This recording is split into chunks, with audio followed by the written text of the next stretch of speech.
నమస్తే. Welcome to Telugu రాజ్యం. ఈరోజు మనతో పాటు ఉన్నారు సీనియర్ అనలిస్ట్ అలానే సోషల్ యాక్టివిస్ట్ కృష్ణకుమారి గారు. వారితో మాట్లాడేద్దాం. మేడం నమస్తే. నమస్తే. మేడం తులసి చందు అయితే ఒక సెన్సేషనల్ వీడియో అనాలా? ఏమనాలి? ఆవిడైతే ఒక వీడియోతో ముందుకొచ్చారు. ఆహ్, రాములమ్మ గారి మీద ఒక వీడియో చేస్తూ. ఆవిడ డ్రాములమ్మ, తర్వాత ఆవిడ గతంలో చేసిన షోల గురించి, అది ఎంత అబ్యూజివ్‌గా వాళ్ళు షోలు నడిపారు. ఆడవాళ్ళని విలన్లుగా చిత్రీకరిస్తూ, ఆవిడ ప్రతి చర్చ గూడా, ఆ షోలో జరిగిన ప్రతి చర్చ గూడా ఆడవాళ్ళే విలన్లు అనే తరహాలో ఆహ్, ఆ షోని నడిపారు. ఇ ఇట్ ఇలాంటి విమర్శలు చేశారు తులసి చందు. సో, మీరు గూడా చూసే ఉంటారు గదా వీడియో. చూసాను. తర్వాత ఇంకా కొన్ని అర్ధ సత్యాలతోటి ప్రజల్ని మిస్‌లీడ్ జేయటం. తర్వాత దాన్ని ఎక్స్‌పోజ్ చేస్తూ, ఆవిడని ఎక్స్‌పోజ్ చేస్తూ మరి కొంతమంది వీడియోలు జేయటం. ఇవన్నీ గూడా మొత్తం సమ్ అప్ చేస్తూ ఒక వీడియో జేశారు. ఏమంటారు మీరు ఆ వీడియో చూసి? ఖచ్చితంగా ఇట్లాంటివి రావాలండి. మొదటిసారిగా హ్మ్. అసలు వాళ్ళు యథేచ్ఛగా అబద్ధాలు చెప్పుకుంటూ, వక్ర భాష్యాలు చెప్తూ, వీడియోలు చేస్తూ, వ్యక్తుల్ని ఆహ్, అంటే ఆల్రెడీ వాళ్ళు సమాజం కోసం పాటుపడిన వ్యక్తుల్ని సైతం దూషిస్తూ ఆహ్, పందుల మంద, పందుల గుంపు అని చెప్పి మాట్లాడటము, ఇవన్నీ మనం చూసాం. అయితే హ్మ్. ఒకింత మన ఛానలు మనం హ్మ్. గర్వంగా ఒకటి చెప్పుకోవచ్చు. అదేంటి హ్మ్. అంటే ఫస్ట్ పిల్లి మెడలో గంట కట్టింది మనమే. హ్మ్. ఆ! అయితే దానికి నేను ఒక రకంగా నాకు నేను మాట్లాడాలనుకున్న దాన్ని మాట్లాడనిచ్చినందుకు మీ ఛానల్‌కి కూడా నేను ఖచ్చితంగా ఆహ్, కృతజ్ఞురాలిని. ఎందుకంటే హ్మ్. హ్మ్. చాలా మంది అసలు ఆమె టాపిక్ తీసుకోవటానికే భయపడిన సందర్భంలో మనం ఆ విషయం ఎత్తాము. ఎత్తి హ్మ్. ఎవరి గురించి అంతర్జాతీయ ప్రఖ్యాతిగాంచిన వ్యక్తుల్ని కూడా మీ భావజాలానికి విరుద్ధంగా ఉన్నారు కాబట్టి వారిపైన అవాకులు చవాకులు పేలటము, ఇష్టారీతిన మాట్లాడటము, ఇవన్నీ చేయడం మనకి మనస్కరించలా. మనకే కాదు చాలా హ్మ్. మందికి మనస్కరించలా. కాకపోతే అవును. ఏంటి అంటే ఎందుకులే వాళ్ళతోటి అని మళ్ళీ ఆళ్ళే తలా తోకా లేకుండా మాట్లాడతారు. ఆహ్, హ్మ్. హ్మ్. దూష పద్ధతి పాడు దూషణలకు కూడా మాట్లాడతారు. భయపడ్డారు. ఆవిడ రియాక్ట్ అవుతూ, తిరిగి రియాక్ట్ అవుతూ దూషణలు చేస్తా అని గూడా కొంతమంది వెనకడుగు వేశారు. వెనకడుగు వేశారు. హ్మ్. ఎందుకులే ఆహ్, హ్మ్. ఏదోలే ఆవిడని ఎంతమంది నమ్ముతారులే అది ఇది అని. హ్మ్. కాకపోతే నాకు నచ్చందెక్కడ అంటే, మన దేశానికి ఒక పరువు ప్రతిష్ఠ తీసుకొస్తున్న వ్యక్తుల గురించి కూడా ఆమె ఇష్టారీతిన మాట్లాడటము అనేది నాకు నచ్చలేదు. అందుకని చెప్పి హ్మ్. కొన్ని విషయాలైతే ఖచ్చితంగా ప్రపంచం అర్థం చేసుకోవాల్సిందే అనే ఉద్దేశంతోటి ఆ రోజు మనము ఆ విధంగా మాట్లాడటం జరిగింది. అయితే హ్మ్. దాని గురించి నేను బయట ఎక్కడన్నా కనిపించినప్పుడు హ్మ్. ఇంకా గట్టిగా మాట్లాడి ఉండాల్సింది మేడం. ఇంకా గట్టిగా హ్మ్. మాట్లాడి ఉండాల్సింది. అసలు ఆవిడ మాటలు అసలు ఏమి బావుండట్లేదు. ఆవిడ హ్మ్. అబద్ధాలు ప్రచారం చేస్తున్నారు. వక్ర భాష్యాలు చెప్తున్నారు. అసలు తెలుగులో ఇంగ్లీష్‌లో ఉన్న మాటకి కరెక్ట్ తెలుగు అర్థం కూడా చెప్పట్లేదు అని సమాజాన్ని తప్పుదోవ పట్టిస్తున్నారు ఇట్లాంటి వాళ్ళు. ఇలాంటి వాళ్ళ పైన మీరు మాట్లాడాల్సిందే మేడం అని చెప్పి నన్ను చాలా మంది మీరు ఈసారి సందర్భం వస్తే ఇంకా గట్టిగా మాట్లాడండి మేడం అని కూడా చెప్పటం జరిగింది.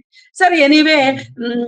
మనం ఒక హ్మ్, లీడ్ తీసుకున్నాము విజిల్ బ్లోయర్‌గా. హ్మ్. ఆ తర్వాత ఆ! చాలా మంది వీడియోలు చేస్తూ ఆ! వచ్చారు. ఇప్పుడు హ్మ్. నిన్న అసలు సాక్షాత్తు తులసి చందుని గంజాయి మొక్క అని హ్మ్. ప్రస్తావించటము, ఇది హ్మ్. చాలా చాలా ఆహ్, ఖండించాల్సిన విషయం. ఎవరైనా సరే హ్మ్. ఖండించాల్సిందే. అసలు హ్మ్.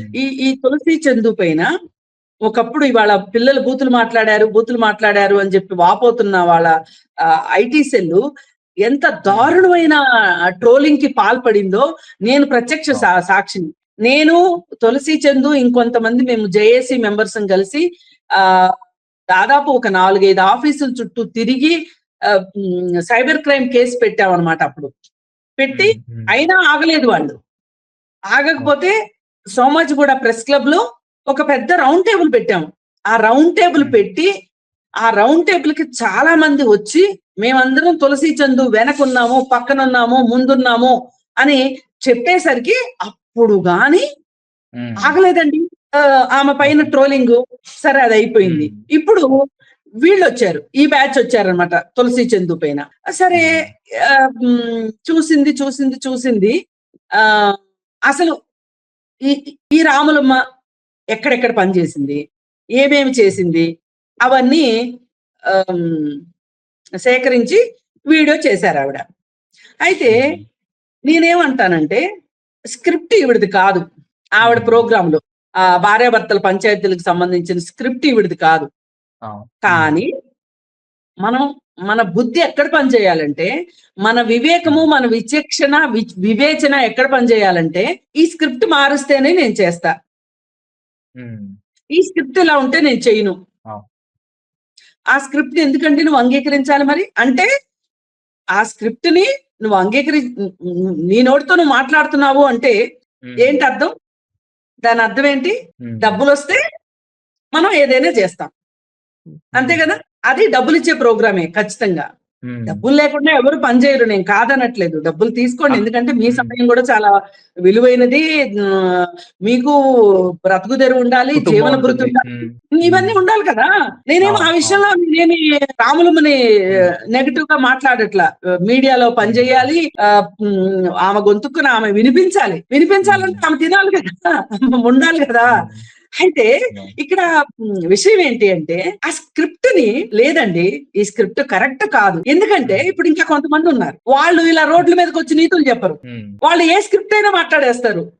కానీ మనం పొద్దున్న లేస్తే నీతులు చెప్తామే, మరి మనం అలా మాట్లాడితే ఎట్లా?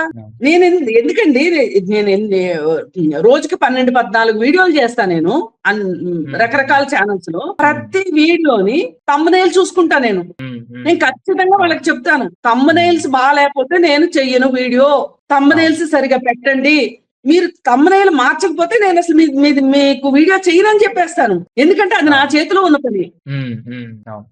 అది ఎందుకంటే మనము బయటకు వచ్చి మాట్లాడుతున్నామండి, ఒక రచ్చబండ దగ్గర లేకపోతే ఒక ఇంట్లోనో ఒక ఫ్రెండ్స్ గ్రూప్ లోనో మనం మాట్లాడుకోవట్లే. మనం మాట్లాడే ప్రతి మాట గాల్లోకి వెళ్ళిపోతుంది, ఎక్కడెక్కడ వాళ్ళో చూస్తారు, దేశాల్లో ఉన్న తెలుగు వాళ్ళు చూస్తారు మన వీడియోలు. అందుకని ఏంటంటే ఆ జాగ్రత్త తీసుకోలేదు. పైగా వక్ర భాష్యాలు ఎంత అసలు పర్ఫెక్ట్ గా ఇలా మాట్లాడేటప్పుడు ఎవరైనా మనకి కామెంట్స్ లో పెడతా ఉంటారు, ఏమండి ఇది కరెక్ట్ కాదు అని చెప్పి. వెంటనే మనము క్రాస్ చెక్ చేసుకోవాల్సిన అవసరం ఉంటుంది. మళ్ళీ ఆ తర్వాత ఎప్పుడైనా సందర్భం వచ్చినప్పుడు నేను మాట్లాడింది కరెక్ట్ కాదు అని చెప్పాలి. ఎందుకంటే అలా చెప్పకపోతే అసలు మనకు శాంక్టిటీ ఏంటి, మన విలువ ఏంటి అసలు? ఒకవేళ చెప్పినంత మాత్రాన మన కిరీటాలు ఏమైనా పడిపోతాయా? అందుకోసం ఏంటి అంటే ఖచ్చితంగా మనము రాజ్యాంగానికి వ్యతిరేకంగా గాని, చట్టాలకు వ్యతిరేకంగా గాని, అలాగే ప్రభుత్వ విధానాలు నచ్చని వాటిని నచ్చనట్టుగా మాట్లాడటం గాని, ప్రజలకు వ్యతిరేకమైన నిర్ణయాలు తీసుకుంటుంటే వాటి విషయంలో వాచ్ డాగ్ గా ఉండటం కావచ్చు, విజిల్ బ్లోయర్ గా ఉండటం కావచ్చు, ఇవన్నీ ఒక జర్నలిస్ట్ కు లక్షణాలు. ఆమె నేను జర్నలిస్ట్ అని చెప్పుకుంటది. ఒక యూట్యూబ్ ఇన్ఫ్లుయెన్సర్ కి, మీడియా ఇన్ఫ్లుయెన్సర్ కి, ఒక జర్నలిస్ట్ కి డిఫరెన్స్ ఉంది ఇక్కడ. ఒక ఇన్ఫ్లుయెన్సర్ కి ఏం అవసరం లేదండి. ఇప్పుడు ఎంతమంది ఇన్ఫ్లుయెన్సర్లు చూడట్లేదు మనము? ఏమైపోయారు?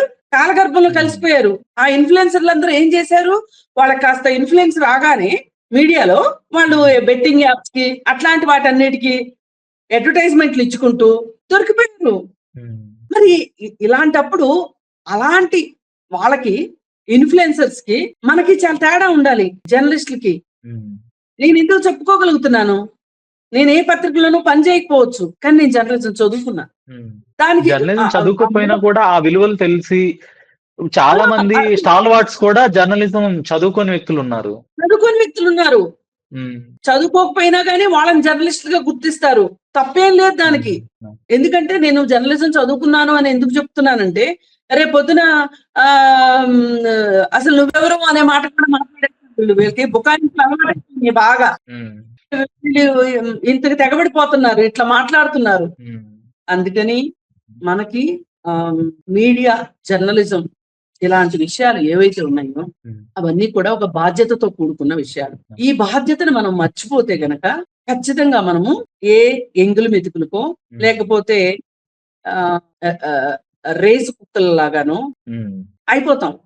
ఆ ఎంగిల్ మెతుకుల కోసమో లేకపోతే ఎముక ముక్కల కోసమో రేసు కుక్కల్లాగా పరిగెడతాం. అది కాదు. అలాంటప్పుడు జర్నలిస్టులు అని చెప్పుకోకండి. ధన్యవాదాలు. ధన్యవాదాలు.